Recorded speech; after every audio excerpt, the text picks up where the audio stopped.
Welcome to the Compounders Podcast.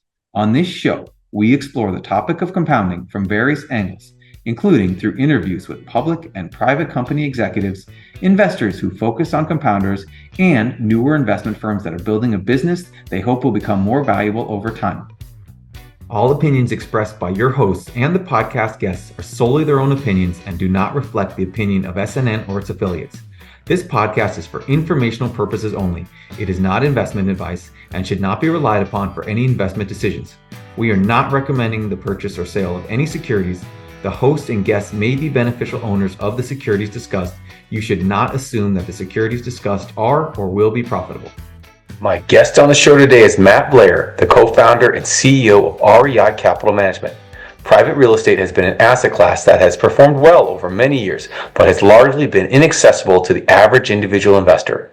In co-founding REI, Matt has the goal of democratizing access to private real estate investments. In this enlightening conversation, Matt and I discussed how retail investors can typically access private real estate investments today, why REI has gone through a lengthy SEC process to try to expand access to private real estate, the investment strategy REI is employing, important investor considerations such as diversification and liquidity, and the types of properties Matt is looking to acquire, without overpaying, of course. And without any further ado, here's my conversation with Matt Blair of REI Capital Management. Matt, we have a lot to talk about, and I wasn't sure exactly where to start. But after thinking about it, I'd love to start off with a summary of the ways in which retail investors and those who don't hit accredited investor standards can access private real estate investing today. Yeah. Well, first, thanks for having me. I appreciate your time. And honestly, the options that they have are very limited. Probably the most logical, first option they have is to go out and buy a piece of commercial real estate directly. The hard part with that is you have to have a lot of money because commercial real estate is pretty expensive in general to get your foot in the door. You also have concentration risk when you are buying your first property and also not a lot of experience. So there's quite a bit of risk in that way. And then pretty much the only other option is to know somebody who's syndicating a deal, right? So if you know a GP who's buying a property and raising capital personally, they have an exemption that lets them raise capital from friends and family. So that's pretty much the only real options. Now, there are a couple of platforms that use the same SEC qualification status that we use that allow you to invest on a small balance level directly with private syndicators. But that's probably the third and only real option for small balance unaccredited investors. Got it. And where does and you're talking about platforms? Are you talking about something like a Fundrise? Is that an example of someone who has a similar offering to what we're going to talk about in terms of what you guys are doing? Yeah. Well, when I say platform, I mean that they're connecting a sponsor and an investor. They're not necessarily the fund sponsor themselves or the deal sponsor. They're just a connecting party, and the deal sponsor pays a fee for these platforms to connect them to the investors. So with that in mind, I think it'd be helpful to contrast the access that you described a retail investor has for investing in private real estate with that of the avenues available for wealthy investors and institutions to invest in the same space. Yeah, so accredited investors have a lot more options because they can invest on a variety of different platforms and a variety of different firms that offer funds and direct real estate private syndicated deals specifically to accredited investors. The one caveat with that is that most of those deal sponsors and most of those institutions that offer those real estate funds, they're looking for really high net worth individuals, people that can write a multi-million-dollar check, because frankly, it's easier for them to deal with less people, right? So if you're a doctor or a lawyer and you fall in the accredited status, but maybe you can't write a $1 or $2 or $5 million check, you're not really going to get the opportunity to invest in a lot of those options. So while you have more options, it's still a game of the ultra high net worth. And then institutions, they just, they have the ability to invest on very large scales with some of the best private equity shops in the world. And they get access that just, regular people could only dream of realistically. And for people who don't think about this space very much, and especially the distinction between an accredited investor and a non-accredited investor, like what are from your understanding, what are those rules and those designations and the delineations? What are they for? Is it for investor protection? Why do these things exist today? Yeah, it was originally formed specifically for investor protection. The idea was that people who are considered sophisticated by the government, rule, they basically set an arbitrary limit that if you reach a certain amount of financial success, you should be considered sophisticated. So you should be able to evaluate the risk of an investment without the need of a regulatory body evaluating it on your behalf. I think that that's a bit antiquated because there's so much access to information nowadays that, someone who's unaccredited can know a lot more about investing than somebody who is accredited, maybe because they're just really interested in it, or maybe just because they have a lot more time. There's tons of different options for how you can learn about investing. And just because you've reached a certain wealth or income status doesn't necessarily mean you're any better at evaluating the risk return profile of the investment class. But it was originally built to protect small balance investors from scams. And, I think that is important because there are a lot of scams out there. Even to this day, there are a ton of scams. And, with the whole ICO, the initial coin offering, that market was ripe for scams even today. Following the regulatory rules, it is important, but I think they are a bit antiquated in some regards. We are following all the regulatory rules we can in order to provide more access to people that don't have access. And I get the sense that you feel like those distinctions are a little bit unfair, right? And they provide access to real estate to people, solely based on income as opposed to anything else. And you have this goal of democratizing investment into private real estate. Where does it emanate from? Realistically, it emanates from not being part of that club, right? Not having access to those investments when I was younger, when I was willing to take on more risk, and it wasn't available to me. And I realized that there are tons and tons of people, just like me, that are interested in investing in real estate, but they don't necessarily know somebody, or they don't have enough wealth to be accredited, or, they're not willing to take the time to learn and save up and take on all that risk of buying their first property. Because when you only have that one first property, there's a lot of risk associated with that. And it's really hard to break into commercial real estate just buying properties individually, because pretty much the lowest entry point is buying like a duplex. And that's hard. There's a lot of risk associated with that. So, this emanated from the idea that there's a market for this because this is what I would want to invest in, and it doesn't really exist at the moment. So that's what we're trying to do. I always love the story of someone who starts the product or founds a product that they wanted themselves and couldn't find. I think that's always melds, the financial aspect with the passion aspect as well.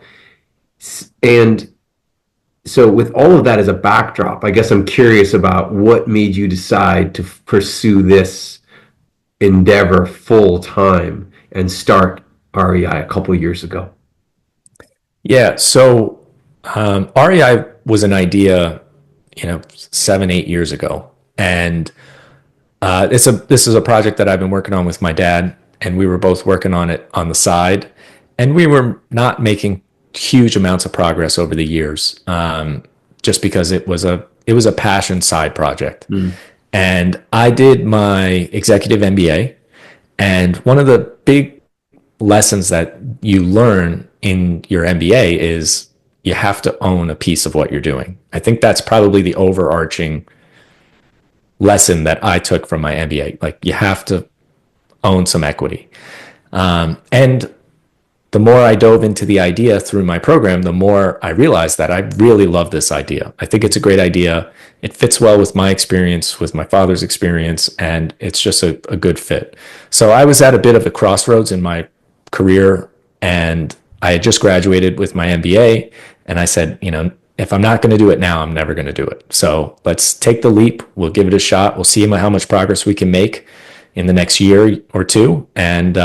And we've actually made a ton of progress. So I'm really excited that I decided to take the leap, and I'm happy I'm here. We're going to dig into exactly where REI is today in a minute, but I do think it would be helpful to take a step back and have you describe the benefits that you see of investing in private real estate for an investor of any size. Yeah, so I think it's well understood and agreed that commercial real estate has a variety of benefits. It preserves capital, it protects your downside, produces cash flow, and it has growth, and it also has a tremendous amount of tax benefits based off of the current tax code. Now, the publicly available commercial real estate investments for a small balance investor, I don't think it provides all of those benefits. Or at least it provides some of them, but not the ones that we are providing. So I think everyone agrees that there are certain benefits. I think everyone agrees that those are the benefits. Well, personally, I see a gap in the market where there isn't really a growth-focused real estate investment that's publicly available.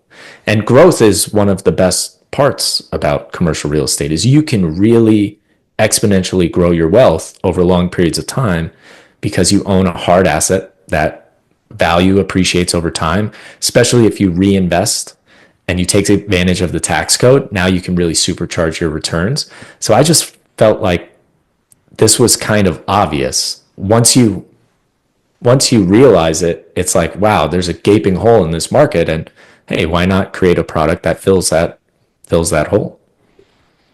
Why do you think? I think it's not a crazy idea. It's not hard to explain. Why do you think investment firms and people with massive scale, why haven't they focused on this side of the market?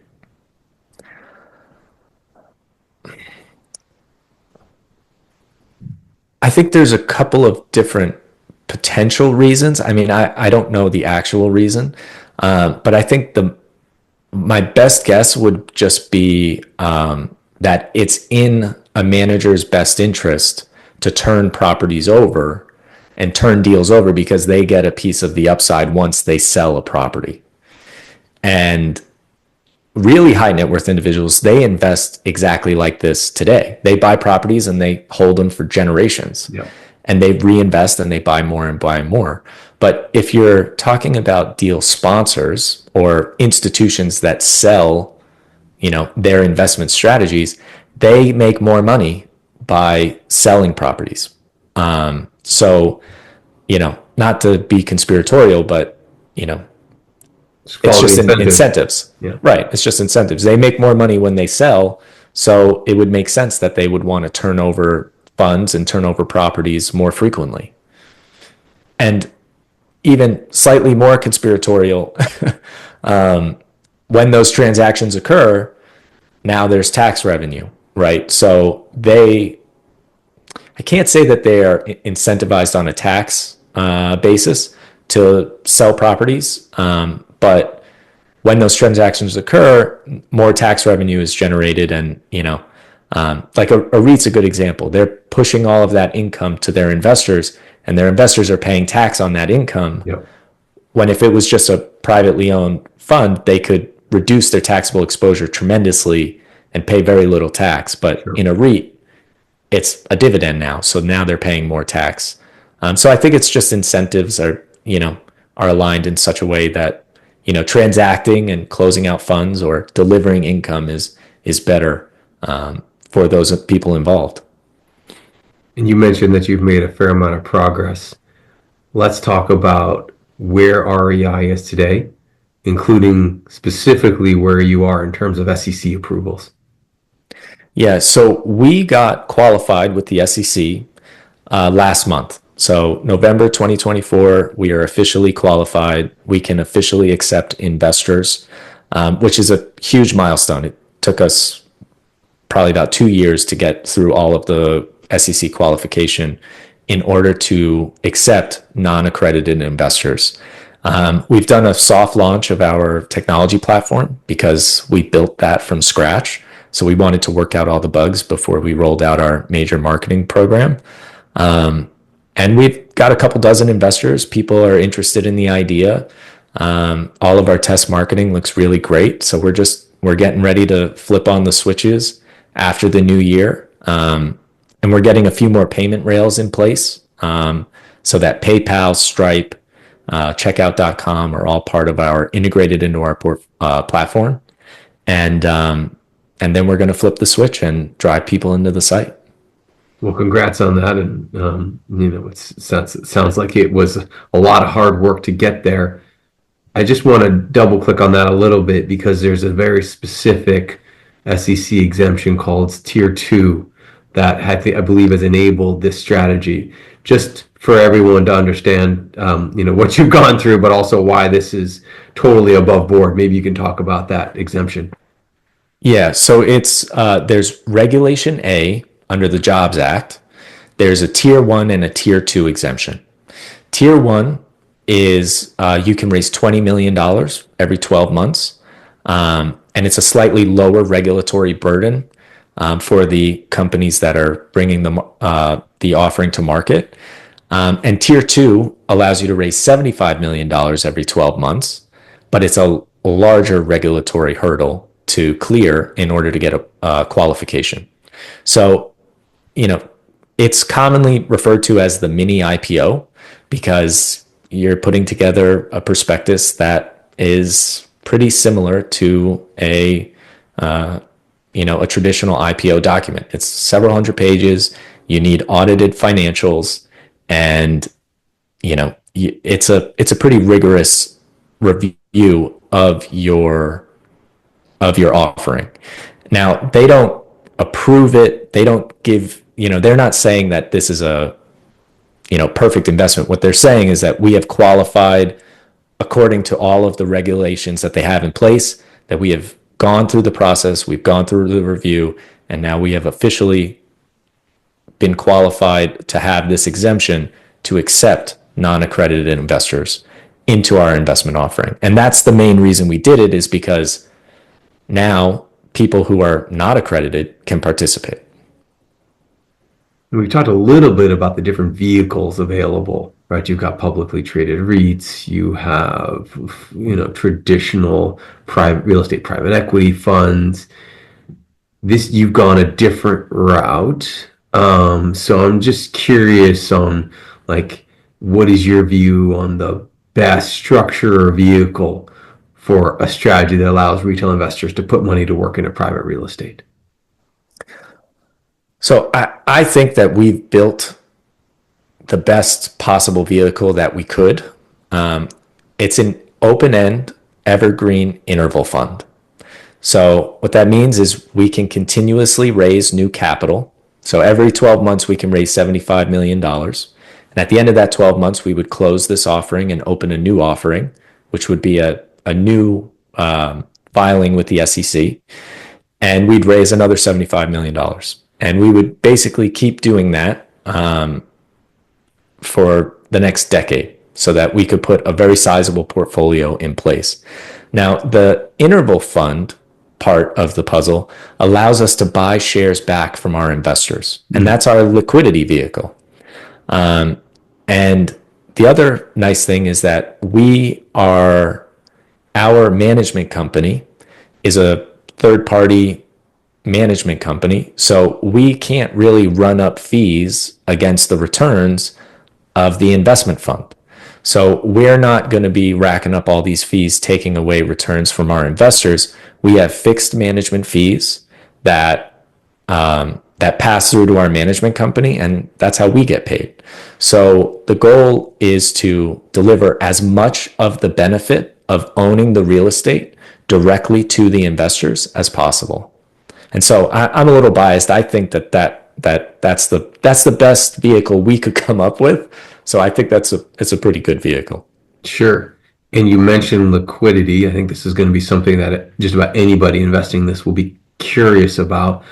So you mentioned the interval fund and being able to buy back shares. What kind of liquidity should an investor expect to have if he or she is putting money to work with REI's funds? So we are democratizing this investment, which means we're going to have a very large number of small balance investors. And each one of those investors is going to have a different investment horizon. So everyone's going to want to liquidate at different times. Now, because we're buying cash flowing stabilized assets, there's going to be a lot of cash flow within the fund on a regular basis. So we're going to be cash heavy. So in the beginning, we're going to open up redemptions on an annual basis, but the goal is to open up redemption periods on a quarterly basis. So each quarter we say, hey, who wants to redeem? People can redeem their shares for the current net asset value. And, we buy them back and we put those shares back into treasury, and hypothetically we would be able to sell them again, but there is some regulatory disagreement on that. So we have to figure out exactly how that works. But the primary issue is we can't raise capital and buy back shares at the same time, because we don't even want the scent of a Ponzi scheme. So you have to close your offering and then redeem shares and then open up a new offering and start raising new capital again. So there has to be a distinct delineation between raising capital and then buying shares back and then raising more capital. So there's a regulatory component to this where we have to wait until are ready to close the offering in order to provide liquidity. But once we get to scale, we're going to just build a system where we're doing that on a quarterly basis. And the problem with a REIT, from my perspective, a public REIT, is that you have to pay out all that taxable income in the form of a dividend. And what that means is that it's really hard to grow and reinvest in the business. Typically, they issue more shares to buy more properties, to pay more dividends, which I always thought was a very strange mechanism. Talk to me about, let's say you raise $75 million for 12 months. Obviously, that $75 million of real estate that you acquire is going to generate cash. Is the idea to reinvest that into more properties in order to grow that pie? That's our entire strategy, right? So you're right. When a REIT, that's our entire strategy. We are buying, let's say we buy $75 million or raise $75 million and buy $75 million worth of properties. And just for easy math, let's say we have a 10% cash on cash return. So we have 7.5 million in cash at the end of the year. Well, now we're going to take that 7.5 million and buy another property, also earning, in this scenario, 10%. So that creates a compounding effect where the growth mechanism expands over time and ultimately becomes exponential. And as we raise new capital from new investors, it is technically dilutive, but it's not diluting the share price of their investment, because it's diluting their ownership of the total fund, but we're using that new capital to buy more property. So the value of the fund will continue to grow. So, we can expand this. There is a point where you can't keep expanding, but that's a really, really, really big fund at that point. So we have a lot of room to grow over the next 10, 20, 30 years. And And so that is what we plan to do, is to create a growth focused investment. And that's what we're doing. And one of the chicken and egg problems, which I see all the time in what we're doing at Devonshire, is about, scale and kind of like single asset or single property risk. So I could conceive of a situation where you don't necessarily hit your 75 million target first time, right? Hard to do that. It might take a little while, and you have a certain amount of pool capital, but you aren't able to diversify the investors who come into that first vehicle as well as you would like, because you didn't get enough capital, and so they're only stuck in X number of properties. How do you think about limiting that kind of like single or handful of property risk?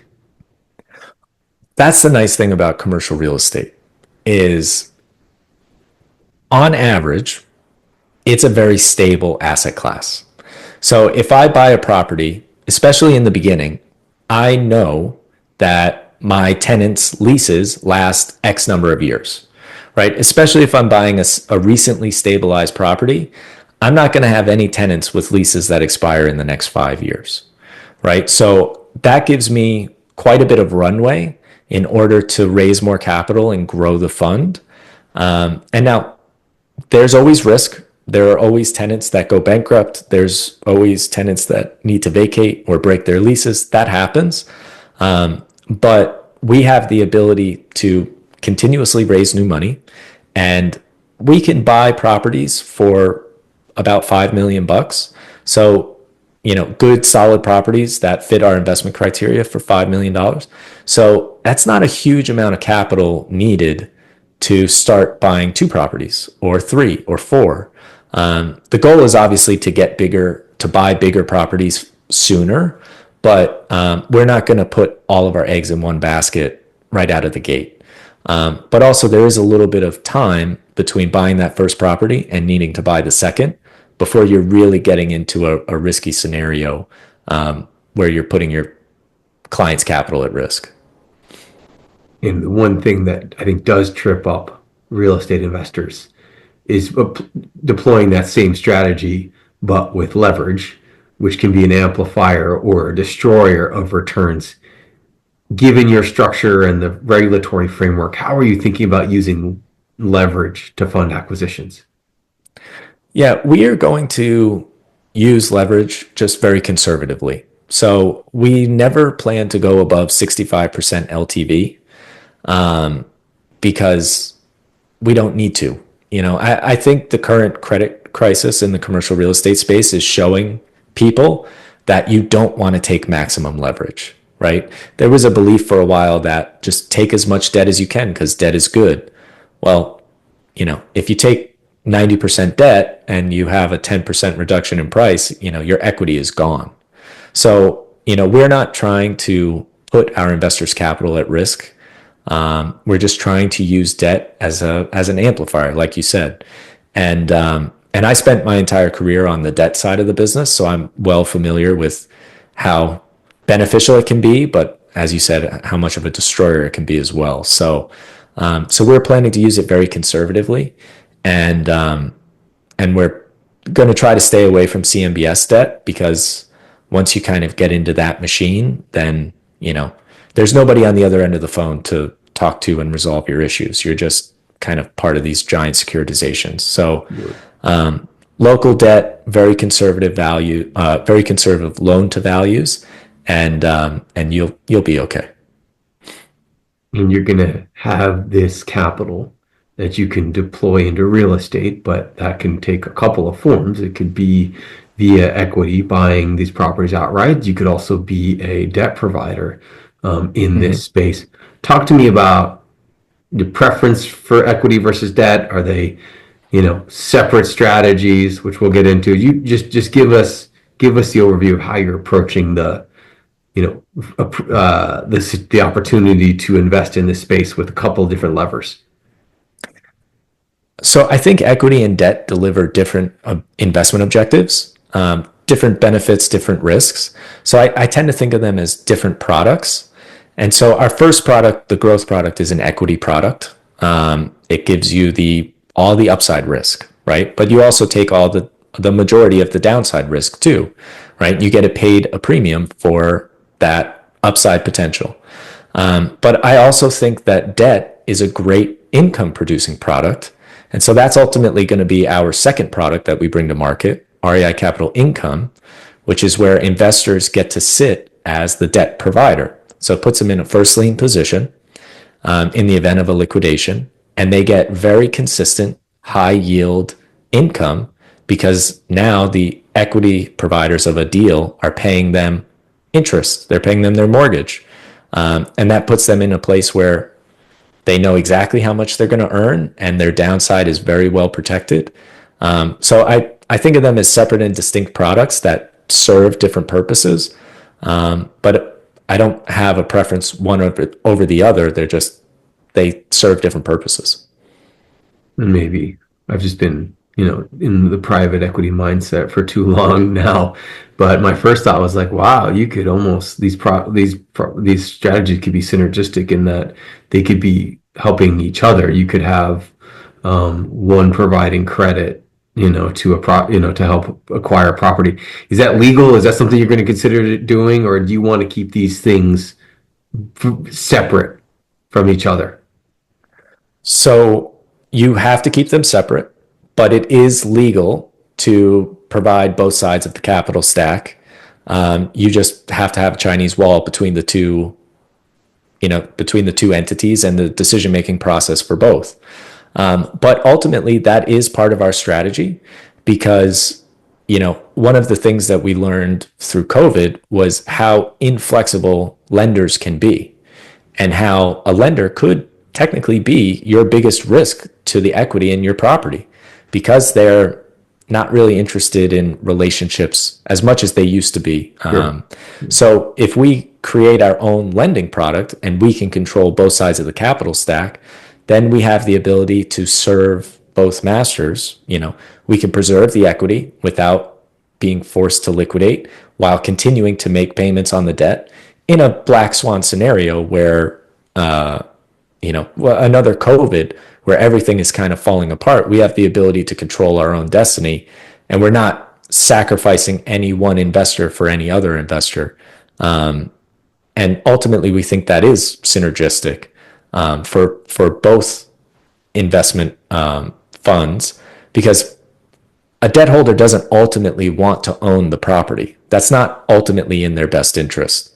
They end up taking losses and they have to sell the debt. And the person who makes all the money is the person who buys the debt from them. So, if we can weather the storm together, that'll ultimately be better for everybody in the equation. And so you're right, that is synergistic, and that is part of our long-term plan. And maybe you could bifurcate the two strategies, the growth and the capital income strategies, and give us a sense for the profile of investors that each one of those you think is suitable for. So on the growth side, I think that there's a very wide range of potential investors because it's a low risk compounding growth investment that has certain tax advantages. So depending on, and a very low buy-in, $500 minimum buy-in. So there's a lot of advantages to a lot of different people. I spoke to a physician friend of mine who's really interested in the tax deferral nature of the growth product. He says, I don't need or want any more income flowing through my W-2 or through my tax return. So the tax deferral status is very exciting for him. Whereas I had a locksmith at my house a few months ago who's just interested in real estate in general, and he's willing to throw $500 or $1,000 at it just to, see what it's like. And then there's also just tons of people that work really hard for their money that want an asset-backed investment product. They like the security of a hard, tangible asset. So I think there's a lot of different types of investors where this could be a great product for them. In addition, this could be a great retirement product because the longer you hold it, the faster it grows. So everyone with a retirement account, they could direct some of that capital into a self-directed IRA and invest into this into the growth fund. And if they leave it for 20 or 30 years and they let it compound, now they're talking about serious growth. On the income side, it's a little different because I think people that are looking to generate income are typically higher net worth people. Maybe not high net worth in general, but if you put $1,000 into an income producing product and it pays you, $10 a month, like maybe that's a big deal to you, but I feel like most people would rather have the $1,000 than the $10.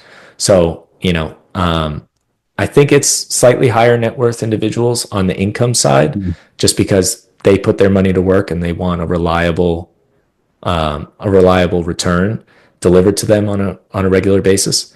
But actually, we were talking about this the other day. The income product would be a great product for a retirement account because all of the income generated would be tax deferred within the retirement account. And then you can reinvest it and it basically becomes another growth product. But you get, first lien protection on the downside. So again, there's a lot of different potential people, a lot of features and benefits of each product that could resonate with a different audience. And then the one other thing about the income product is non-US investors that lend into the United States, they are not required to, on the interest they receive, they're not required to do any US tax withholding. So foreign investors that are looking to lend into the United States and generate income, this is a perfect product for them because it's backed by US commercial real estate and they're not going to have to deal with the IRS doing a tax withholding and then they have to file a tax return. So there's a big opportunity in the income side for non-US investors that are looking for income without the tax exposure. I know we spent a lot of time so far talking about the background of what you're doing and why you're doing it and the regulations, but because I think it was really important to lay all that groundwork. But let's dig into the implementation of the strategy. Maybe you can describe the prototypical type of property you're interested in focusing on. And as you said, it could be either debt or equity, but what does this property look like? So we really like multi-tenant open air shopping centers that are grocery anchored. So, your local grocery store with the barber and the nail salon and the Verizon store and the pet supplies, just your local central retail center in any local municipality across the country. Now, the reason that we like these is because they're remarkably stable because of the grocery store. There's always a ton of foot traffic. And there's always a ton of foot traffic. If you throw in a Starbucks, you double or triple that foot traffic on a daily basis. And people like to go out and do things. They like to go out and get their nails done. They like to go out and grocery shop. And so these properties are everywhere. They're in every local community across the country. So there's tens of thousands of them. We also like to invest between $5 and $40 million because there's just a lot less competition within that range. Below 5, you start getting into a lot more individuals that could participate. And above 40, now you're competing with mid to large institutions.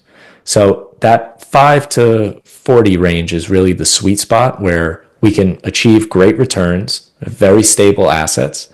And the other thing is a lot of the deal sponsors within that range are looking to do value add. So they're buying properties, looking to stabilize them or rehab them, and then sell them stabilized. So there's just a ton of product on the market to buy these properties, and you earn a great return for doing so. So and they're basically all the same, same structure, same risks and benefits all across the country. So you can move the model anywhere.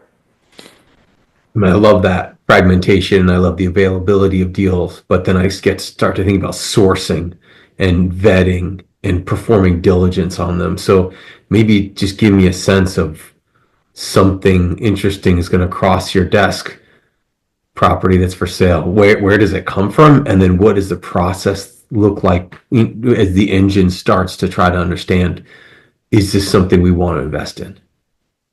So in the beginning, well, I should say as a GP, our team has invested in $35 million of these properties to date. So we have relationships in Wisconsin, Ohio, Illinois, Florida, and Texas. So we have relationships out in the market bringing us opportunities already. Now, these are all publicly listed properties to date. But the nice thing is once you become known as a buyer in the space, now you start getting off-market deals because people know who you are. So we have the ability to execute the strategy with publicly available properties right now. And then the more we buy, the better the opportunities are going to come across our desk. The other nice thing is in my previous role, I did a lot of work where we hired a large team of contract credit underwriters.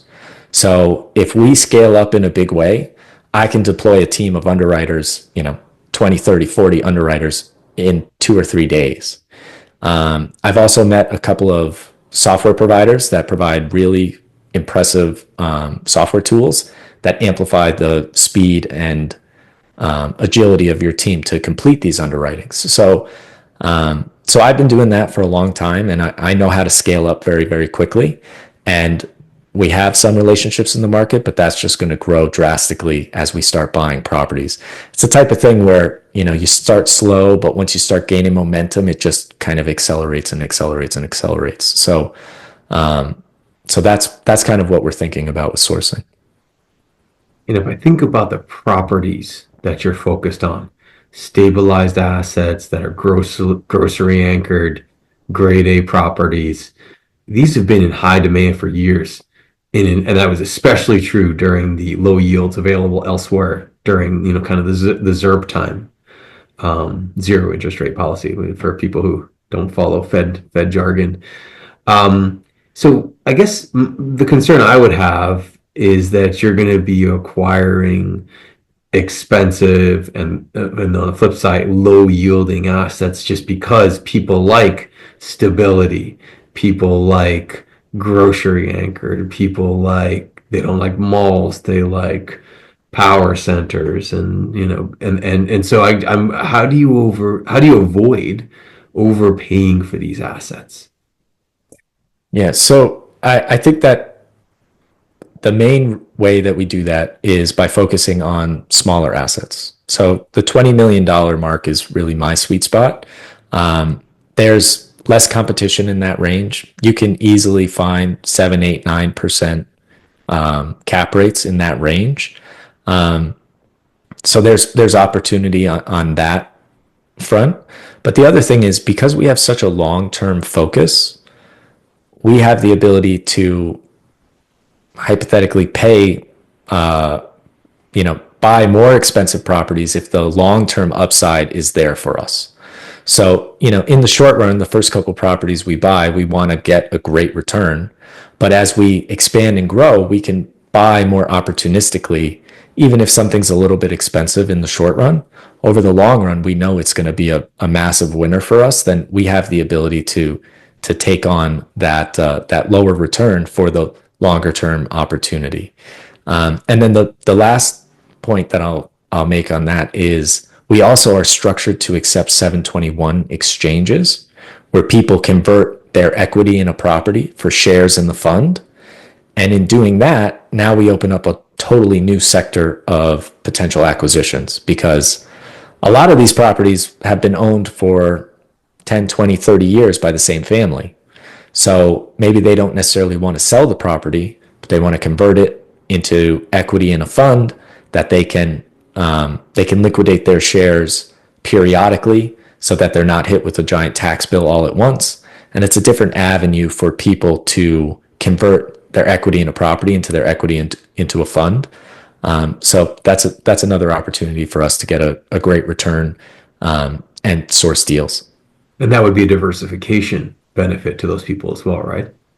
Absolutely. Yeah, because they would be an owner of the fund and not just a single property. Love structures like that. Interesting. So I guess another thing that I would be curious about as a potential investor is, you're looking at properties in a few different markets now, not a huge team. This is not like, Blackstone's real estate team, right? You're trying to build up to that, but you're not there yet. Right. These are, I think some people mistakenly think commercial real estate is a bond. That's only if you don't have to manage them, release, deal with all kinds of tenant issues that inevitably come up, fires, floods. Like these properties are outside, things happen to them. So I'm just getting a sense of like, how do you think about scaling your organization so that you can manage these properties as well as possible, that you generate the highest yield? So these are going to be all triple net lease properties, which is the lowest management barrier out there, basically. So it's going to be very low touch. But in addition, there is a Blackstone owned company that does property management for this exact class of property. And that gives us the ability to scale very quickly because we can outsource the actual property management and just focus on asset management and portfolio allocation. And then when there are issues that we need to deal with, they bring us in and we zero in on those issues directly, as opposed to just dealing with the minutia of, 20, 30, 40 properties all at once. So that gives us the scale, or that gives us the opportunity to scale very quickly. And then there is the long-term plan of building out our own property management company to deal with that, but that's way down the road. Understood. And another thing that I wanted to hear you talk about is the strategy around diversifying, within the markets that you already focused on. I mean, would it be totally fine if you did an entire, let's say you raise $75 million and you put all of that to work in Wisconsin? Or do you have some, it could be in different cities, right? Like it'd still be pretty diversified, but I'm just trying to get a sense of like whether there are any geographic concentration concerns that you might have as you were putting money to work. Initially, yes. You don't want to overexpose yourself to any individual market or any individual labor market, right? If you're all in Wisconsin and I'm not even sure who the biggest, employer in Wisconsin is, but let's say it's ABC Manufacturing and they employ 50% of the state and they go out of business. Now all of your centers are in trouble, right? So geographic diversification is a huge part of our strategy, because it's more than just having them in different locations. There's different local market factors that impact those properties. So yeah, that's a huge part of our strategy to diversify across different states and municipalities. The other thing that we're focused on is population growth, right? You want to be in a place where the population is growing, not the population is declining. And then once the population bottoms out, now maybe it's a great time to buy into those states where, now they're focused on economic incentives to bring people back to the state, because now you can buy things cheap and, over the long term, 20, 30 years, now that might be your best property. So there's a lot of different factors when you extend the timeline from 5 years to 10 to 20 to 30 years, where diversification is more than just looking, 5 years in front of your investment. So we have a variety of different ways that we diversify, but geographic is a huge, easy way to check off a lot of the diversity needs that we need. In addition, grocery stores are pretty regional. So, you don't want 75% of your portfolio to be exposed to where I'm located, Plum Market, which is a very specific, local grocery store. Because if they go up and then 75% of your properties have a huge vacancy, that's an issue. So, so regional geographic diversification is a huge part of the strategy. And there's the old adage about real estate is that there's only three things that matter: location, location, location. Right. And again, you're operating with a smaller team. How do you think about the process of diligencing an asset to the degree that you can know it well enough to understand those local factors that you've been discussing? Yeah. So as I mentioned before, my previous life was in that underwriting and diligence space.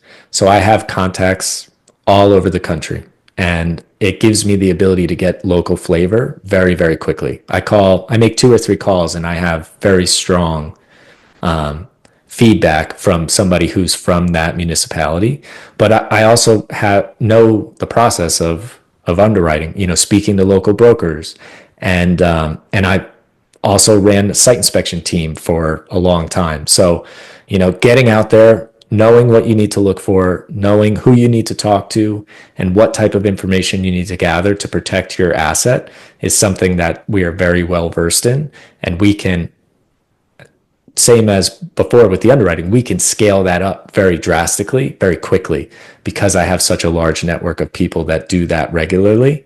And I have somebody I plan to bring on in the short run who's, she loves to travel and she loves doing site inspections. That's all she likes to do. So bringing her on and letting her run that part of the process is part of the plan. And the site inspection and the diligence piece, well, I'm not concerned about at all. It's really just about raising the capital and getting people to trust us to allow us to put their money to work for them. And if, let's just say, it's a year from now and you've closed a $75 million round, as it were, how quickly could you conceptually deploy that money, do you think? I think you could deploy it very quickly. There's a ton of product out there on the market. We get listings from brokers constantly about the exact products within our credit box.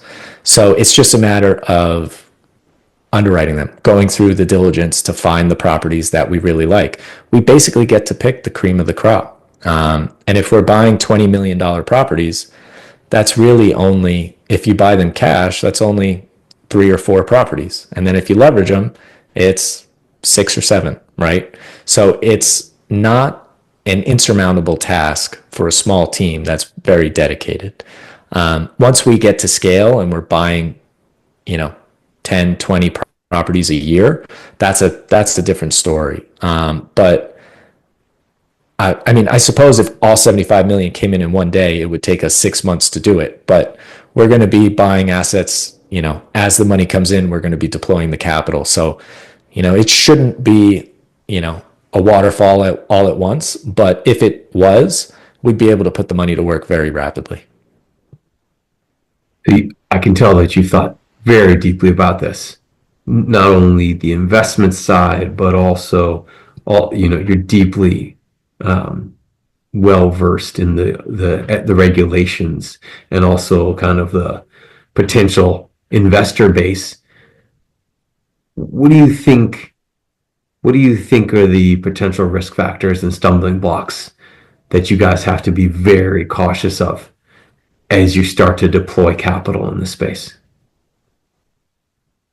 I think the biggest risk is trying to move too fast, buying properties too quickly, because, especially in the beginning, if you only buy 2 properties and one of the properties has a major vacancy within the first year, that's going to have a huge impact on our ability to raise new capital, our ability to deliver a return.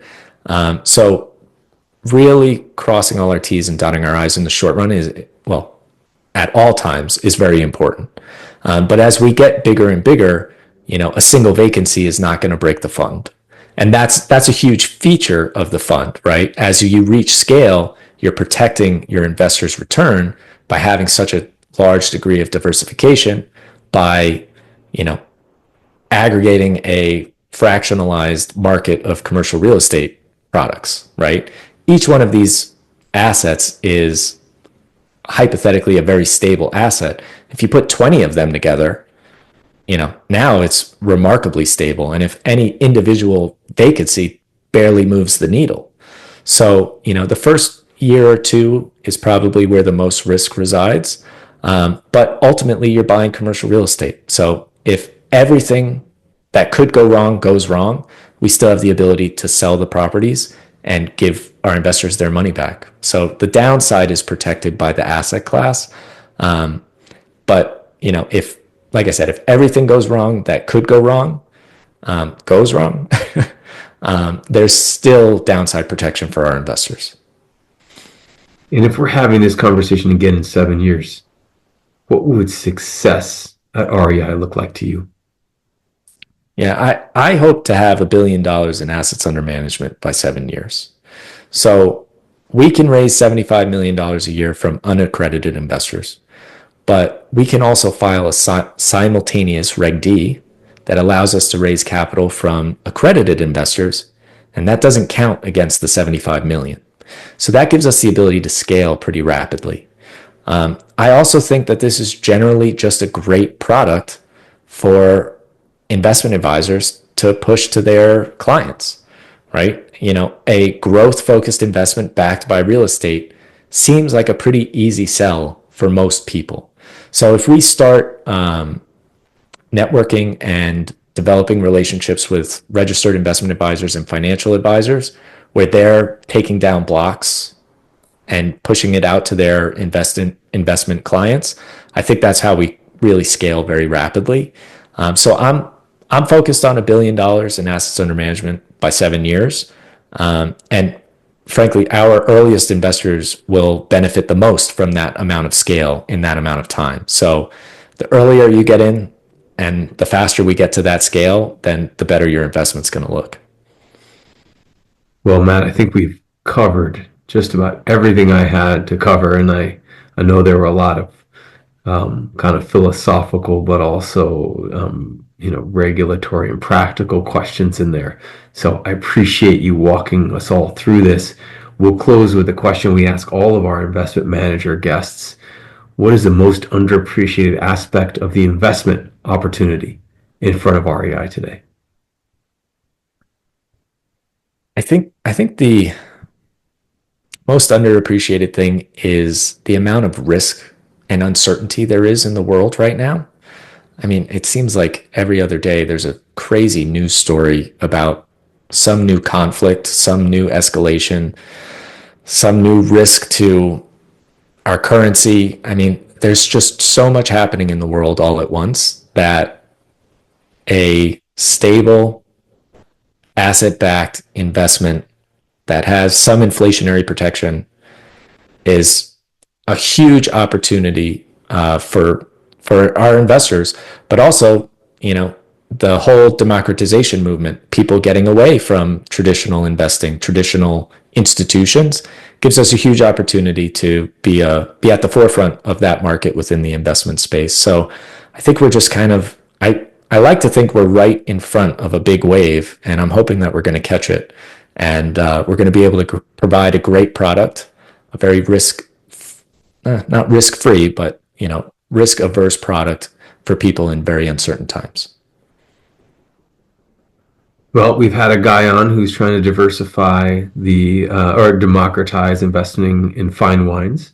And now we've had a guy articulate the opportunity for, democratization of investing in private real estate. Matt, really interesting stuff. I love that it's taken you eight or 10 years to get here from the initial idea. And it appears to me that the regulatory hurdles you've gone through are a good, almost like a moat and a great starting point. So I'll be really curious to see how this turns out. Thanks again for being on Compounders. Yeah, I really appreciate the time. Thanks, Ben. Matt mentioned a number of securities on this podcast. I do not own any of them.